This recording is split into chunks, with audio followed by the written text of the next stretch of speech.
আসসালামু আলাইকুম।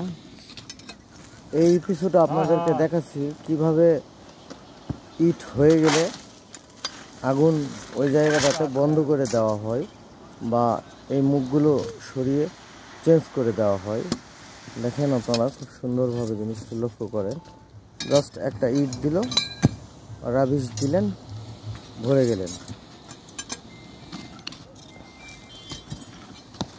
এই যে মুখটা উনি বের করে আনলেন, এরপরে কিছু কয়লা দিলেন, লাইনের শেষ প্রান্ত এই একটা ইট দিলেন। দেখেন কিভাবে নিচে হাওয়া এত স্পিডে টানতেছে, দেখেন সব কিছু একবারে মনে হয় নিয়ে যাবে এমন একটা অবস্থা। ঝড়ের বেগে হাওয়া টানছে। আপনাদেরকে হাওয়া ঘরের যে মেশিন দেখাইছিলাম, আসলে ওই মেশিন দিয়ে হাওয়া টানছে। ঠিক এভাবে আসলে মানে এক জায়গা থেকে আরেক জায়গায়, এই যে এখানে নতুন মুখ তারা বের করতেছে। এই যে এখানে এই যে বসাচ্ছে, আপনারা নিশ্চয়ই দেখতে পাচ্ছেন কিভাবে বসাচ্ছে।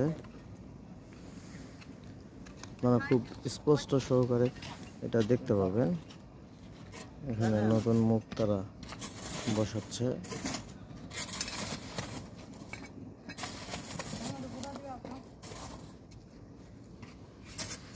এভাবে প্রত্যেকটা মুখ একটা একটা করে বন্ধ করবেন আর সামনের দিকে খুলবেন এবং আগুনকে এগিয়ে নিয়ে যাবেন। আসলে বিষয়টা অনেক মজার, যদি এটা উপভোগ করা যায়, অনেক মজার একটা বিষয়। আর আগুন যখন ভেতর দিক দিয়ে যায়, এটা আসলে ফোনে দেখানো সম্ভব না, সরাসরি চোখে ছাড়া ফোনে দেখানো সম্ভব না। এই যে তারা রাবিশ টান দিয়ে এই যে এখান থেকে 3টা ইট সরিয়ে ফেললো। এই যে মুখ, এখানে নতুন চুল্লির মুখ বের হয়ে গেল। পরিষ্কার করে নিচ্ছেন। পরিষ্কার করে নেওয়ার পর এই যে বসায় দিলেন। ঠিক এভাবেই বসায় দেওয়া হয় এই জিনিসগুলো।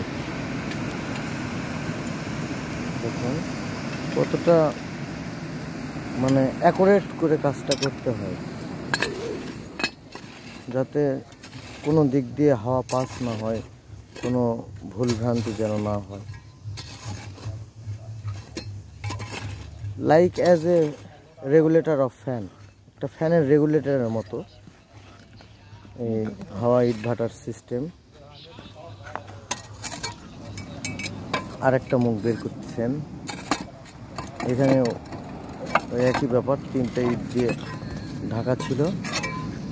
আপনারা শব্দটা শুনতে পাবেন। দেখেন কত দূরে হাওয়া নিচ্ছে।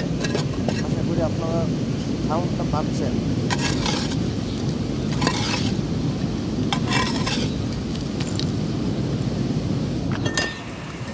কত জোরে শব্দটা হচ্ছে, নয়েজটা একটু উপভোগ করেন। দেখেন আসলে কি গতিতে ভিতরে বাতাস বইতেছে। খুব মজার একটা বিষয়। মানে ঠিক সাপ যেরকম স্পর্শ করে, ঠিক ওই রকম একদম অবিকল।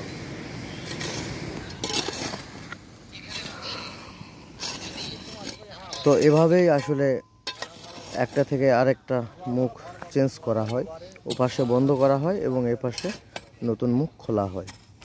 ধন্যবাদ, সবাই ভালো থাকবেন। আপনারা আমার জন্য দোয়া করবেন, সৃষ্টিকর্তা যেন আমাকে ভালো রাখে, পাশাপাশি আমিও আপনাদের জন্য দোয়া করি। আপনারাও সবাই ভালো থাকবেন ইনশাআল্লাহ। আসসালামু আলাইকুম রহমতুল্লাহ।